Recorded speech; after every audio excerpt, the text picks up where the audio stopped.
Okay, guys and gals, about 10 seconds of the obligatory disclaimer. If you want to read the whole thing, just pause the video.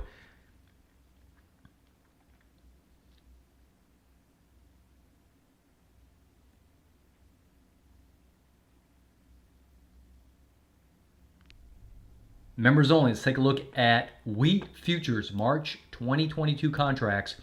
If I remember right, wheat has contracts every other month, okay?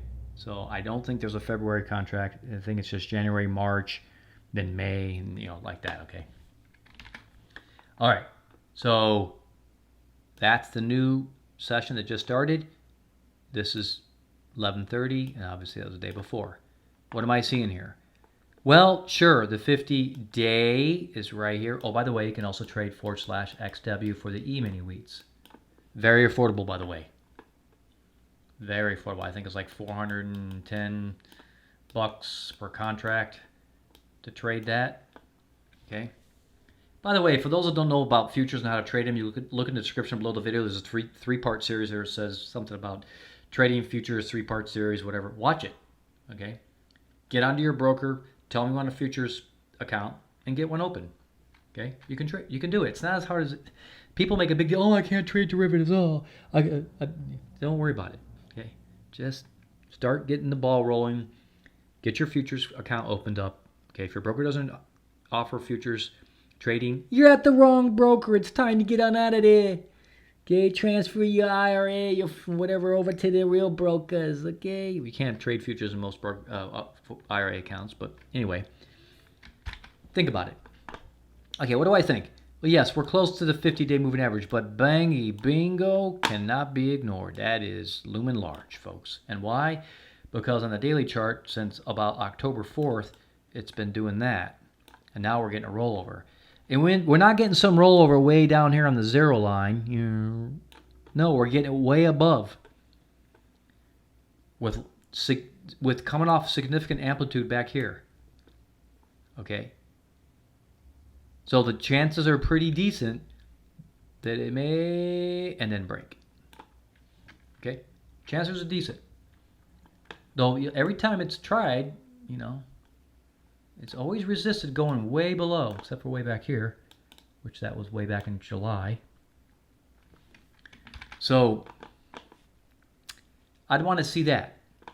But my goodness, anybody that traded wheat in the last few days, last 3 or 4 days, made some serious bucks. Look at this, from 863 down to 793. My goodness, that's some serious buku profits. Okay. All right. So on the daily, I do think we'll break below the 50 just because of the way that MACD looks. Let's look at the monthly.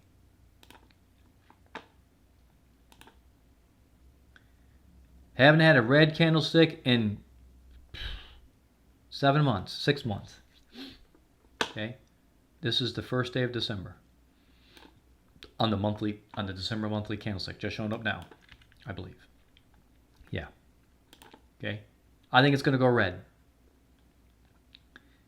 And even though we've had these candlesticks like that one right there before, because there was one right there, that thing is like, it's just that wheat is, here, look at this one over here. See it? Now that was below the 50 months, so that one had more weight to it as far as prices going down. Okay, but that candlestick right there just, yeah, could be telling us something. We do get a divergence warning right here. Okay, which one is that? Is that on November? Oh, okay, it's on December, so too early to tell because it's the first day of December. We'll keep an eye on that. If these two divergence warnings persist, then I think we're going to get some stuff. Okay, too early to tell in the monthly chart. We got to be patient there. Let's look at the weekly. Yikesy. Wow. Yep, divergence warnings starting to point down. MACD trying to cross over. Are we going to get one of these? Get one of those deals? Down to the 50? I think so.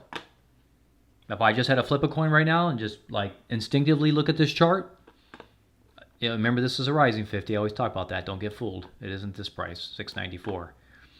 Okay, it'll be higher than that. Okay, just the same thing here, guys. Look over here. Let me just show everybody something. A lot of traders don't get this right. So you got a big old peaky run, and then you get this big red candlestick, just like we got right now. And then people look at the 50, which at that point was 598.78. What am I looking at? I'll circle it for you. Look at that number inside that circle. Okay, it was 590. Oh, yeah, it moved on me. Okay, you gotta love these charts. Anyway, it's 595 right there. Okay, so a lot of traders will think, oh, it's gonna come down to 595. No, it's rising. When did it actually eventually touch the 50? Well, let's just take this candlestick, close enough. 621, right? So from 595, or even this candlestick, 598, it really didn't get down close to it until 621 because the 50-day is, or 50 week in this case, is rising. So you got to watch that. Don't start making plans about, oh, I'm going to go off this number. No. Things are dynamic. Things are moving. It's a dynamic market, right? So I don't know how many weeks it's going to take to get down there, or if it's going to come all the way down. But let's just do this together real quick. Okay, I'm just going to try to estimate whatever. It doesn't really matter. Let's take this candlestick right here. Okay, 758. Okay, might not even whatever. Just throwing out a number. May not go this is ideal, right? We probably might not get that. But there you go. There's a number. Just put it in the 760, 750, whatever. By the time it comes out and touches this. Okay, that's where I think we're headed. Somewhere, let's just call it 760 to be conservative. Okay, that's where I think we're headed. This way. Okay. All right, take a look at that hourly.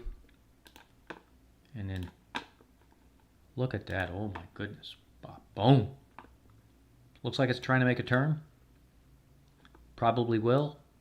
Coming down. Hourly chart here. Comes up. We'll see. Does it do this? Does it keep it nice? I don't see it on this chart, but sometimes you get this like little alleyway where it doesn't, it's got a buffer zone. It doesn't really get up in there and just gets rejected off like a little buffer. And keeps going down. Okay. One last look at the daily here. Yeah, wow. Okay, one more look at the weekly too, because I just want to get it fresh in my mind. Oh my goodness. I think we could close in on this. I really do. I don't know if we'll get all the way down to it. The other thing, remember that typically, sometimes, let me look at last February. Where was February? Yeah, March. January. Went up into January. Let's see. Yeah, see December up into January, way back over there. So just be aware of that. This could come down, and then January do one of those, and then trade down into March, because that can happen a lot. Okay, that's possible. This comes down, then goes up through January, and then March would be the big sell-off. Maybe. Okay, but I just think wheat. And I put out oats video yesterday. If you didn't watch it, you need to really watch it. Okay. This is the big money maker, guys. This baby is the money maker. That way. Okay. From whatever that is, 800 all the way down to 700. Okay. And more. I think it'll break through that. I did some analysis a long way back. Finish up the video here with this. I think we're going to come back down to somewhere in here, guys. Below 500. It's going to happen. It might take 2-3 years for this to unwind, but that's where it's going.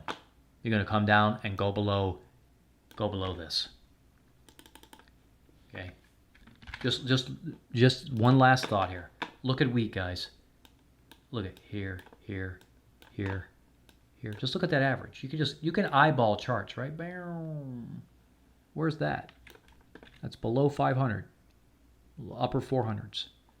Wheat will come back down to this 500 or lower. It's going to happen. Give it like this 2022, 2023, whatever. Right? Look at it. Look at this. It took 2 years. This one's not as big as this one. Is not as big as that one. So I think it'll unwind a little quicker. It's going to come back down to 500 and probably less, okay, over the next year or two. Okay, so there's big money to be made in wheat, and oats is even better.